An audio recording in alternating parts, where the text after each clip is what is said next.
Eesti Logopeedide Ühing on suurim logopeede ühendav organisatsioon Eestis ja valdav osa logopeede töötab Eestis haridusasutustes. Ühingu üldisem eesmärk on toetada logopeedi teenust, mis oleks kvaliteetne ja tagatud igas Eesti piirkonnas. Ja kui rohkem seostatakse logopeedide tööga lugemis- ja kirjutamisprobleeme, suhtlemisraskusi, häälduspuudeid, siis tegelikult on logopeedide töövaldkond palju laiem. Näiteks kui tervishoiuasutusest liigub laps või õpilane tagasi haridusasutusse, siis tal võib olla mingi muu diagnoosiga kaasnev probleem, näiteks neelamisraskused, ja logopeed peab oskama ka sellises olukorras sekkuda ja märgata.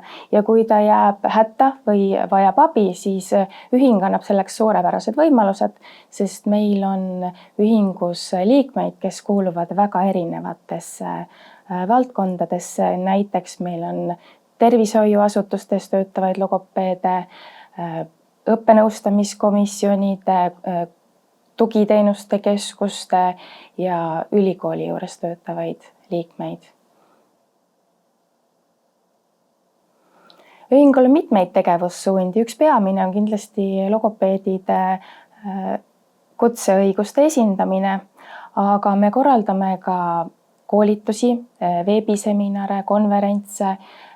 Need koolitused ei ole mõeldud ainult ühingu liikmetele, vaid kõikidele Eesti logopeedidele, kes soovivad ennast teaduspõhise ja kaasaegse infoga kursis hoida, ja täiendkoolituste tegemisel teeme koostööd ka Tartu Ülikooliga. Teeme teavituskampaaniaid, räägime sellest, miks on oluline varakult kõne- ja keelepuudeid märgata ning kuidas lapsevanemad ja õpetajad saavad aidata kaasa märkamisele ja arengu toetamisele.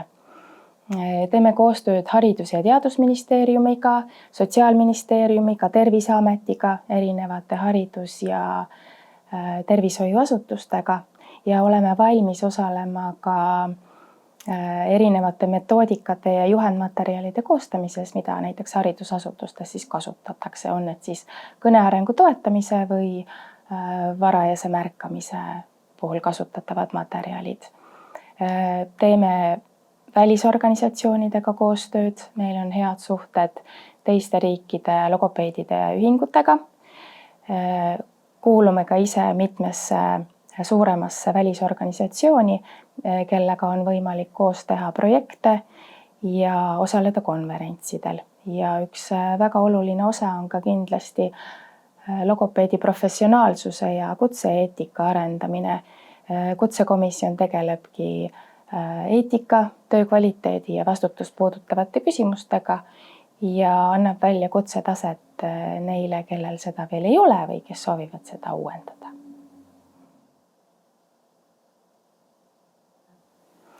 Ühingusse on oodatud tegelikult kõik, kes tunnevad huvi logopeedia valdkonna vastu, soovivad panustada eriala arendamisse ja olla kursis kaasaegse infoga. Tegevlogopeedideks ootame siiski vaid magistrikraadiga logopeede, aga toetajaliikmena on oodatud kõik, kes rohkem või vähem logopeediaga seotud on, näiteks tudengid või eripedagoogid. Liikmeks astumiseks tuleb minna meie kodulehele, seal on olemas avaldus. Avaldusele lisaks ootame kõikidelt liikmeks astujatelt ka lühikest tutvustust oma praeguse töövaldkonna kohta, aga tegevlogopeedide puhul eeldame siis ka ülikooli lõpetamist tõendavaid dokumente. Liikmeks olemine annab mitmeid eeliseid. Esiteks saab olla erialases infoväljas, saab osaleda soodushinnaga koolitustel. Valikuliselt on võimalus vaadata ka välismaiseid veebinare täiesti tasuta ja saada ligipääsu teadusajakirjadele.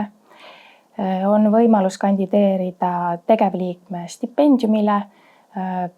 Võimalus on ka iseendale tasuta reklaami teha kodulehel ja kuuluda erialasesse kogukonda.